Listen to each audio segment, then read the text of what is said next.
온라인 모임에 오신 성도님들을 환영합니다. 저는 미디어 동산 박의성 전도사입니다.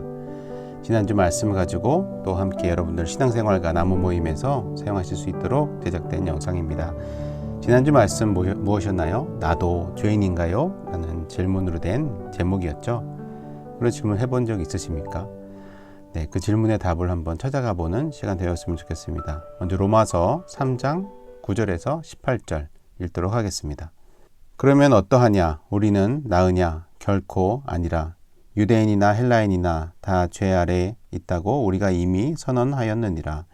기록된 바 의인은 없나니 하나도 없으며 깨닫는 자도 없고 하나님을 찾는 자도 없고 다 치우쳐 함께 무익하게 되고 선을 행하는 자는 없나니 하나도 없도다. 그들의 목구멍은 열린 무덤이요 그 혀로는 속임을 일삼으며 그 입술에는 독사의 독이 있고 그 입에는 저주와 악독이 가득하고 그 발은 피 흘리는데 빠른지라. 파멸과 고생이 그 길에 있어 평강의 길을 알지 못하였고 그들의 눈앞에 하나님을 두려워함이 없느니라 함과 같으니라. 아멘. 오늘 말씀 죄에 대해서 이야기하고 있습니다. 사실 여러분도 설교 많이 들어봤지만 죄에 대해서 근래에는 많이 다루는 설교를 못 봤을 수도 있습니다. 죄라는 것이 우리에게 큰 부담을 주기도 합니다. 죄를 졌다, 너 죄인이야 라고 하는 것이 우리 자존감을 많이 낮추기도 하고 또 우리 삶은 많이 긍정적으로 살려고 노력을 하고 있었죠. 또 우리 MZ세대, 특히 어린 세대들도 굉장히 자존감을 높여주고 그렇지만 괜찮아 라고 하는 말이 더 익숙할 것입니다. 죄는 나에게 적용하기는 좀 꺼려합니다. 어떤 죄가 있을 때 내로남불이라는 말도 요즘 많이 있는 것처럼 남에게 강하게 적용하려고 하고 나에게는 좀 더 관대하게 적용하게 되는 것입니다. 그렇게 된 데는 또 내 나름대로는 다 이유가 있으니까 그렇겠죠. 내 죄를 인정한다는 것 굉장히 힘든 일입니다. 로마서에서도 의인은 없다. 오늘 읽은 구절에서도 의인은 하나도 없다라고 하고 있죠.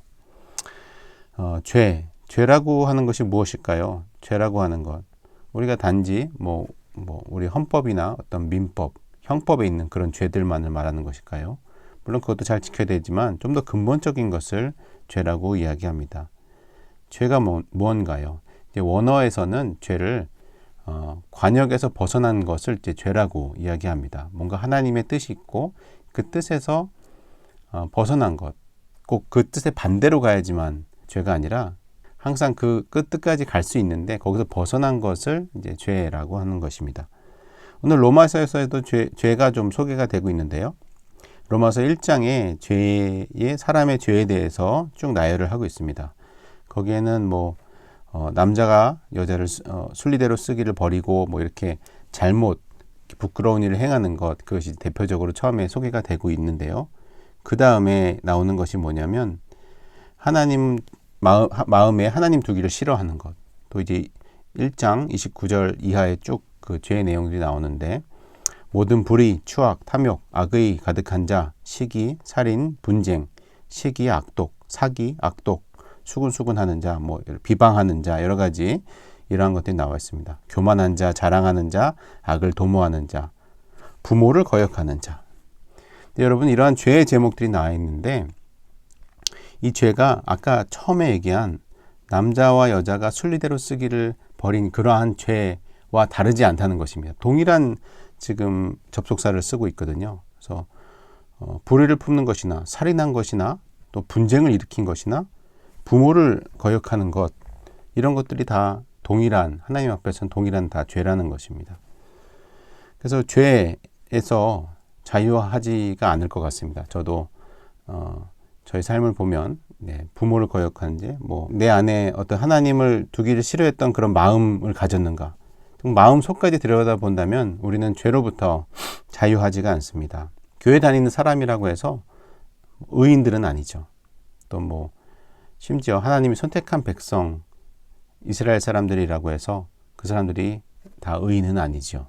하나님은 사람으로서는 의인은 하나도 없다라고 하고 있습니다. 이 성경에서 그것을 이야기해주고 있죠. 이 죄에 대한 이야기를 하다 보면 내 죄가 드러나서 사람들에게 망신을 당하거나 또 뭔가 피해를 당할까봐 죄에 대해서 언급하는 것 자체를 꺼려합니다. 이제 어두운 이야기를 하는 것들을 불편해하는 것이죠. 그렇지만 죄에 대해서 이렇게 민감하게 다뤄야 될 이유가 무엇이냐면 죄는 죽음과 연결되어 있습니다. 죽음과 또 죽음은 심판과 연결되어 있습니다. 이 죄가 극복되지 않으면 컴플렉스가 되어서 우리의 어떤 걸림돌이 되어지고 맙니다. 그 죄를 인정하면은 하나님의 능력으로 풀어질 수 있지만, 풀어질 어떤 계기를 마련하지만, 죄를 인정하지 않는 한 죄인이 아닌데 뭐 더 이상 할 게 뭐가 있습니까? 계속해서 그 죄의 노예가 되어지는 것입니다. 또한 이 죄를 심각하게 다루지 않으면 계속해서 습관화되고 그 죄가 반복되어지는 것입니다. 죄를 또한 심각하게 여겨야만 그 십자가의 능력이 이 죄의 문제를 해결하고 우리를 자유케 할 수 있는 그 능력이 발현이 되는 것입니다. 그것이 우리에게 체험이 되는 것입니다. 그래서 우리가 죄를 인정하는 것이 그만큼 중요합니다. 우리가 또 죄를 그냥 무감각하게 느끼게 만드는 것들이 뭔가요? 내가 생각하기에 마음에 불편함이 있었는데 다른 사람도 그러고 있어. 우리 옆에 집사님도 그러고 있어요. 또 우리 권사님도 보니까 다 그래. 그냥 그렇게 하더라고. 그렇게 사는 거지 뭐.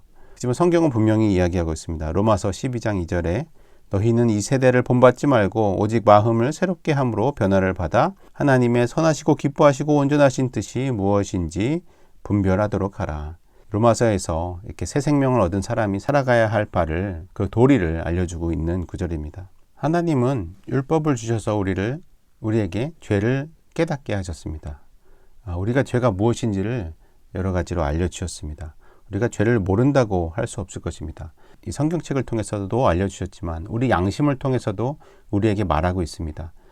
하나님은 우리에게 죄가 무엇인지 여러 가지 주변 사람을 통해서도, 우리 성경을 통해서도, 또 우리 양심을 통해서도 우리에게 친히 말씀해 주고 계십니다. 그래서 우리는 죄가 모른다라고 하는 것은 스스로에게 거짓말하는 일일 것입니다. 우리는 죄를 알고 있고 죄에 대해 해결돼야 된다는 것을 알고 있지만 그것이 불편하기 때문에 그냥 무뎌지게 마치 마취가 된 것처럼 아프지 않게만 하고 있는 것은 아닌가 생각해 볼 문제입니다. 어쨌든 우리는 종말을 맞이합니다. 세상에 종말이 오겠죠, 언젠가는. 또 우리에게도 죽음이 언젠간 오겠죠. 그러면 하나님의 심판대 앞에 선다라고 하는 말씀이 있습니다. 그 죄의 문제가 해결되지 않는다면 반드시 그 심판 앞에 잘잘못을 가리게 될 것입니다. 그럼에도 불구하고 우리가 우리가 그리스도교 신앙을, 십자가의 신앙을 붙들고 있는 이유가 바로 이것 때문인데요. 바로 은혜 때문이죠. 은혜. 하나님은 겸손한 자에게 은혜를 주신다라고 하셨습니다. 죄가 있고 죄를 인정하는 곳에 하나님의 은혜가 임하고 그 하나님의 은혜가 능력을 발휘합니다. 약함이 강함이 되었다라고 하는 그 바울의 고백처럼 나의 연약함 가운데, 나의 약함 가운데, 나의 죄 가운데 그리스도의 능력이 나타나는 것입니다. 은혜는 죄를 지은 사람에게 임하게 된 것입니다. 하나님의 십자가의 능력은 그 십자가의 사건으로 예수 그리스도의 죽으심으로 말미암아 은혜가 만민에게 임하여 있습니다. 여러분에게, 저에게, 또 아직 그리스도를 믿지 않는 사람에게도 그 은혜가 이미 임해 있습니다. 죄의 문제를 해결할 능력이 그 앞에까지 다가가 있습니다. 여기서 해야 될 것은 내가 내 죄를 인정하고 주님의 그 은혜를 받아들이는 일일 것입니다. 단지 그것만 한다면 그 은혜의 능력을 내가 누리게 되는 것이죠.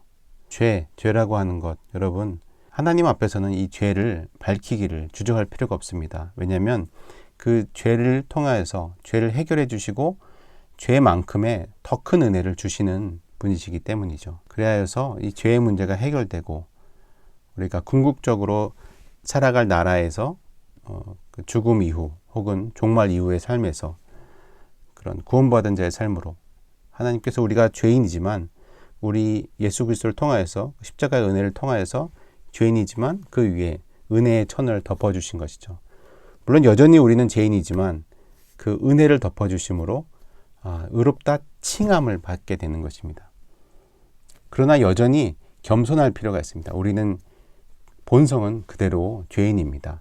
계속 의인이 되고자 닮아가는 연습을 하고 있는 것이죠. 여전히 죄인이지만 그리스도의 은혜로 덮어주심으로 말미암아 우리가 그 은혜로 살아갈 수 있는 것입니다. 십자가의 능력으로 살아갈 수 있는 것입니다.